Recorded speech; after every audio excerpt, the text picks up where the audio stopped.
दुसऱ्यांच्या मुलाबद्दल नेहमी चांगलं बोलावं म्हणजे देव आपल्या मुलांचं नेहमी चांगलं करतो. आता आपली कर्म भोवतात अगं आपल्याच मुलांना. पाहिलं ना बहिणी, मी जरा काही माझ्या सुनांना बोलले ना की वच्ची मावशी मध्ये बोलल्याच पाहिजेत नाही का? बघ ग बाई आता. अरे वत्सला, ती कुठे ग तिच्या सुनांची वाईट वागते? डायरेक्ट वाईट नाही वागली तरी गोड बोलून काड्या घालता येतात ना ग ताई. सुना बिचारा काही बोलत नाही म्हणजे त्यांना काही कळत नाही असं नाही ना.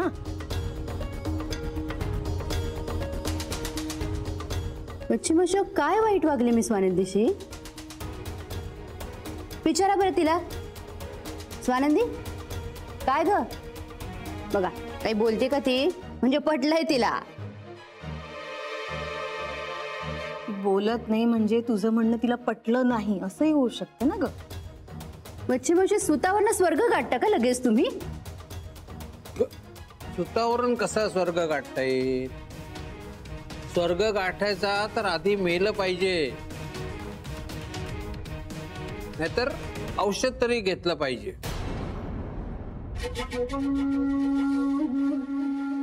औषध?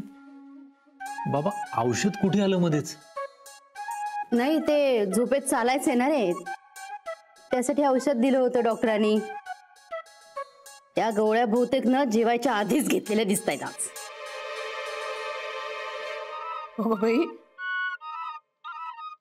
मला वाटलं भाऊजींना पण रात्रीचं औषध घ्यायची सवय आहे की काय. नाही ते आमच्या शेजारचे राऊत अगदी शेजारी राहतात बघ, त्यांना आज रात्रीचं औषध घ्यायची सवय आहे ग. रात्रभर बोंबलत फिरत असतात चाळीमध्ये. मिलचे भोंगे बंद झाले पण यांचा भोंगा आपला चालूच असतो ना. म्हटलं भाऊजींचं पण तसंच आहे की काय. वत्सला, तुला ना कधी कधी कुठे कसं काय बोलावं याचं भानच राहत नाही. कधी कधी जातो बाई तोल माझा बोलताना, पण बोलतानाच राऊतांसारखा अगं मी काय चकाट्या पिटत बसले इथे. चाळीतली सवय ग ताई गप्पा मारायची. मी आणि स्वानंदी आवरतो. हा स्वानंदी, स्वानंदी चल आवरूया.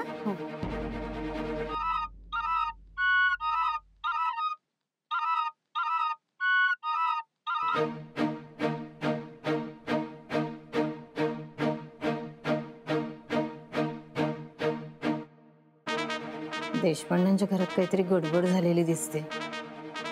स्वानंदीचं अजिबात लक्ष नाहीये आणि नीलही टेन्शन मध्ये दिसतोय.